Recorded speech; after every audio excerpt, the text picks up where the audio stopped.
వంట చేస్తారా మీరు? వంట అది వచ్చా? వంట బ్రహ్మాండంగా అంటే చేసేదాన్ని. చిన్నప్పటి నుంచి అలవాటు అయిపోయింది. బ్రహ్మాండంగా చేసేదాన్ని. ఇప్పుడే మానేశాను వంట చేయటం. నాకు కొంచెం హెల్త్ ప్రాబ్లమ్స్ వచ్చినాయి. ఒక 1 ఇయర్ అవ్వలేదు ఇంకా. హిప్ ఫ్రాక్చర్ అయింది. అయ్యో. ఇది మోకాలు నీ రీప్లేస్మెంట్ చేయించుకున్నా. నడవటానికి కష్టంగా ఉంటాయి. ఆర్థరైటిస్ ఉంది. ఇంతసేపు అక్కడ నుంచి చేయలేనని చెప్పేసి మా అమ్మాయి ఒక కుక్ని అరేంజ్ చేసింది. ఆ కుక్ ఉంటుంది. ఇంకా ఫుల్ టైం సర్వెంట్ని కూడా అరేంజ్ చేసింది.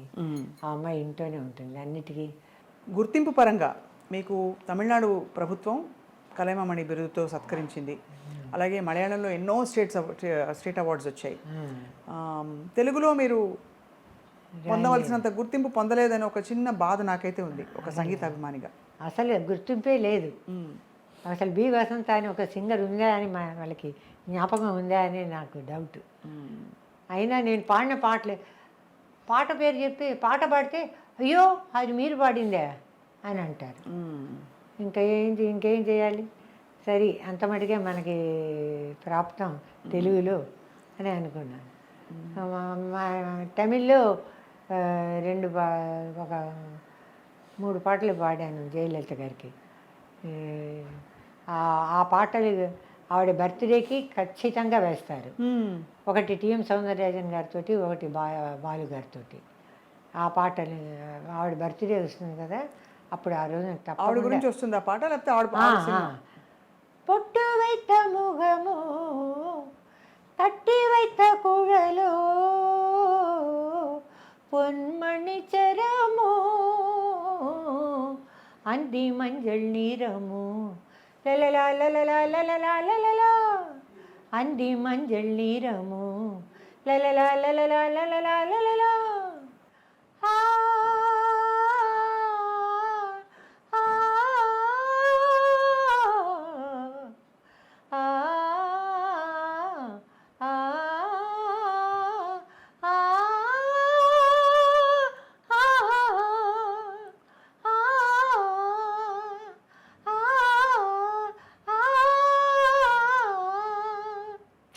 అని వస్తుంది. భలే అమ్మ. ఒక మలయాళం పాట ఉంది. ఆ పాట లేకుండా ఇప్పుడు అంటే ఓణం పండగ అసలు జరగదు. మీరు పాడిన పాట అది. ఏం పాట అమ్మ అది? కుడముళ్ళ పూవిനും మలయాళి పెన్ను. കുടമുല്ല പൂവിനും മലയാളി പെണ്ണിനും ഉടുക്കാൻ വെള്ള പുടവ കുളിക്കാൻ പനിനീർ ചോല കൂന്തൽ മീനൂക്കാൻ ഞാറ്റുവേല കൂന്തൽ മീനൂക്കാൻ ഞാറ്റുവേല. టిపికల్ అండ్ చాలా ఎంత melodious timber me voice. Thank you అమ్మ. ఆ రోజుల్లో ఇలా అడగచ్చు అడగకూడదు. మీరు ఇంతమందితో ఫ్రెండ్స్ కదా, సుశీల గారితో, జిక్కీ గారితో పాడారు. అంటే వాళ్ళ మీకంటే పెద్దవారైనా కూడా ఆదినారాయణరావు గారి మ్యూజిక్లో జిక్కీ గారితో కలిసి పాడాను. వాళ్ళ వ్యక్తిగత జీవితాల్లో కష్టపడుతూ ఉండేవాళ్ళు, అవన్నీ చెప్పుకునేవారమ్మా. ఆ రోజుల్లో ఎలా ఉండేది వాతావరణం? అంటే అక్క చెల్లెలా చెప్పుకుంటారు కదా ఫ్రెండ్స్. అలా అంతా ఏం చెప్పుకోలేము, చెప్పలేదు. కానీ జానకి మాత్రం ఎప్పుడు తనకి తెలుసు కదా, జానకి చేత ఆల్బమ్ పాడించా. జానకి చేత కూడా ఒక ఆల్బమ్ పాడింది ఫ్రీగా. ఎప్పుడు వెళ్తుంటే ఏం వసంత ఏమన్నా డబ్బు కావాలా అదే అని అడుగుతుండే. వద్దు జానకి పర్వాలేదు, వీఆర్ గెటింగ్ ఆన్ అని అంటే కూడా లేదు తీసుకుంటూ 2000 3000 నా చేతిలో పెడుతూ ఉండేది. So sweet person she is. అవే కదా మా అనుబంధాలే కదా లైఫ్లో అల్టిమేట్లీ. తర్వాత అంటే జిక్కి గారు కొంచెం కష్టపడ్డారు పెళ్లి చేసుకున్నాక. ఏం రాజా గారితో కూడా పాడారు మీరు అని అంటారు. ఏం రాజా గారితో పాడాను. అది చాలా హిట్ సాంగ్. అది క్రిస్టియన్ సాంగ్. കിഴക്കേ മലയിലെ വെണ്ണിലാവൊരു ക്രിസ്ത്യാനി പെണ്ണ് കഴുത്തിൽ മിന്നും പൊന്നും ചാർത്തിയ ക്രിസ്ത്യാനി പെണ്ണ് കിഴക്കേ മലയിലെ വെണ്ണിലാവൊരു క్రిస్టియానీ పిన్నే. ఎంత రాగయుక్తంగా ఉందో మామూలుగా. అంటే అందరూ కలిసి సమూహంలో పాడే పాటలు కదా, సో చాలా ఇది సోలో పాట మెలోడియస్ గా కంపోజ్ చేశారు. ఏం రాజా గారు నేను పాడిన పాట చాలా చాలా బాగుంది. చాలా పాపులర్. నేను మలయాళంలో కూడా, అంటే తెలుగులో చాలా పాటలు పాడాను, మలయాళంలో కూడా చాలా పాటలు పాడాను. కానీ అందరితో కంపేర్ చేసి చూస్తే అంత ఎక్కువ పాటలు నేను పాడలేదు. జానకి చాలా పాటలు పాడింది, వాణిజ్యం కూడా ఎక్కువ పాటలే పాడింది, సుశీల గారు చాలా పాడారు. కానీ నాకు ఏం చెప్పాలి, నేను పాడిన పాటలన్నీ హిట్. అవును, అందువల్ల నేను ఎక్కువ పాటలు పాడాను అని అనుకుంటారు. అవును, కరెక్ట్. అది అన్నీ గుర్తున్న పాటలు, ఎంత మంచి మంచి పాటలు గుర్తు చేసాం ఇవాళ అసలు. అదే. సో మరి ఇంకా మరి ఇప్పుడు జీవితం మీ రొటీన్ ఎలా ఉంటుంది అంటే? ఏం లేదండి, ఏం లేదు, పాటలు పాడుకుంటూ ఉంటాను. ఇదిగో లతా మంగేష్కర్ అంటే నా ప్రాణం. ఒక పాట పాడినా. అయ్యో అమ్మ, మీరు అదృష్టం. ఆజారే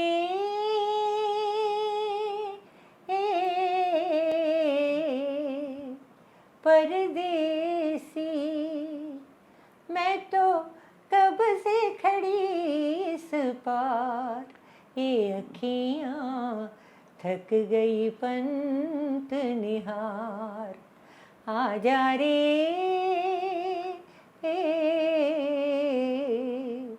परदेसी, तुम संग जन्म जन्म के फेरे, भूल गई क्यों साजन मेरे, तरपत हूँ मैं सांझ सवेरे, ओ आजा रे मैं तो कब से खड़ी इस पार, ये अखियाँ थक गई पंत निहार, आजा रे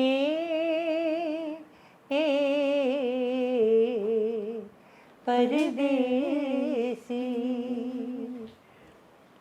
పలుకులన్నీ ఎగ్జాక్ట్, గమకాలు జిలుగులు. శృతి అంత శృతిలో పాడలేమనుకోండి. అప్పుడు చాలా హై కదమ్మా. మీరు అప్పుడంతా చాలా హైలో పాడేవారు కదా. మీ వాయిస్ కూడా చాలా, అంటే ఫ్రీక్వెన్సీ అలాగే హై ఫ్రీక్వెన్సీ వాయిస్, జానకమ్మలాగా.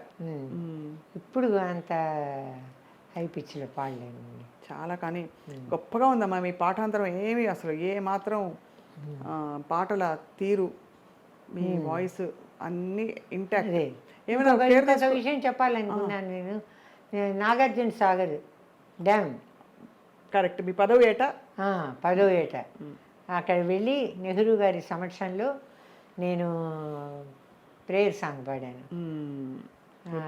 చాలా అసలు అప్పుడు నాకు కొంచెం కాలు ఏదో నొప్పి వచ్చి కుంటూ వెళ్ళి స్టేజ్ ఎక్కి పాడేసి వచ్చాను. అప్పుడు మెట్లు అవన్నీ కూడా లేవు, ఆర్టిఫిషియల్ మెట్లు తయారు చేస్తారు కదా. అవును, దాని మీద ఎక్కి అట్లాగా బ్యాంబూ తోటి ఏదో తయారు చేస్తారు కదా, దాని మీద ఎక్కి వెళ్ళి పాడేసి వచ్చాను. అదే చాలా నెహ్రూ గారు కూడా చూసి చాలా సంతోషం. అక్కడ ప్లేట్లో రోజెస్ పెట్టుంటే ఒక రోజు నా చేతికి ఇచ్చారు. నాకు అదే మరపురాని జీవితంలో మధురమైన ఒక క్షణం. చాలా బ్యూటిఫుల్ మ్యూజికల్ జర్నీ మీది. సో అయితే వసంత గారి అమ్మగారి కాంపోజిషన్లో ఇంకా కొన్ని మంచి మంచి పాటలు రావాలని మేము కోరుకుంటున్నాం. ఈ జనరేషన్ చేత కూడా మీరు పాడిస్తారని చెప్పి. పాడించానండి. ఎవరి చేత? 2 సినిమాలు చేశానని చెప్పాను కదా, అందులో సుశీల గారు పాడారు తెలుగులో, వాణిజ్యం కూడా పాట పాడింది. తర్వాత తరం అమ్మా, తర్వాతి తరం వారితో. తర్వాత తరం వారు లేదు, జానకితో రాజనర్తకీయ రహస్య కన్నడం, అందులో జానకి పివి శ్రీనివాస్ గారు పాడారు. ఆ తర్వాత ఇప్పుడు ఏదైనా ఆల్బమ్స్ చేస్తే తర్వాత తనంతో పాడిస్తాను. మీకు ఎవరు ఇష్టం అమ్మా ఇప్పుడు జనరేషన్లో పాడుతున్న వాళ్ళందరిలో? ఇప్పుడు జనరేషన్లో పాడుతున్న వాళ్ళల్లో చిత్రాన్ని, శ్రేయా ఘోషల్ చాలా అద్భుతం. వీళ్ళిద్దరే టాప్లో ఉంది. అవును.